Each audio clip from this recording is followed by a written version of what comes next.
অসম প্রতিযোগিতার কারণে শিক্ষার্থীদের মধ্যে তৈরি হয়েছে হিংসাত্মক মনোভাব।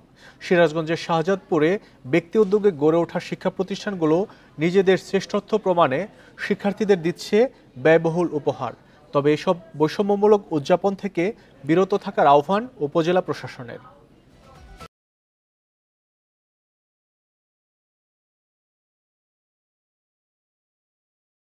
শিক্ষা, শিল্প, সংস্কৃতির দিক থেকে সিরাজগঞ্জের অন্যান্য উপজেলা থেকে এগিয়ে শাহজাদপুর।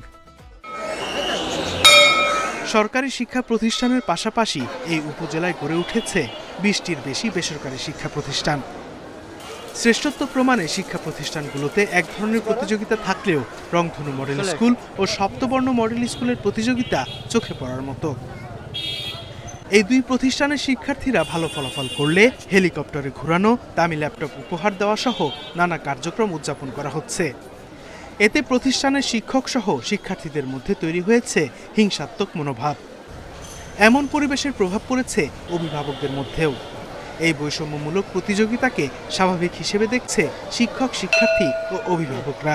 বাংলাদেশে এরকম কোনো প্রতিষ্ঠান নেই যেখানে শতভাগ বৃত্তি অর্জন করেছে। ঢাকা আইডিয়াল স্কুলের মানটাও যেমন, রংধনু মডেল স্কুলের মানটা একই রকম। সপ্তবর্ণ মডেল স্কুলের ব্যবস্থাপনা এবং ম্যানেজমেন্টের যে সকল কাজ আছে সবই খুবই ভালো। আমাদের বাচ্চাদেরকে অত্যন্ত শৃঙ্খলার সাথে, নিয়মানুবর্তিতার সাথে আমরা এই প্রতিষ্ঠানটাকে সামনের দিকে এগিয়ে নিয়ে যাচ্ছি।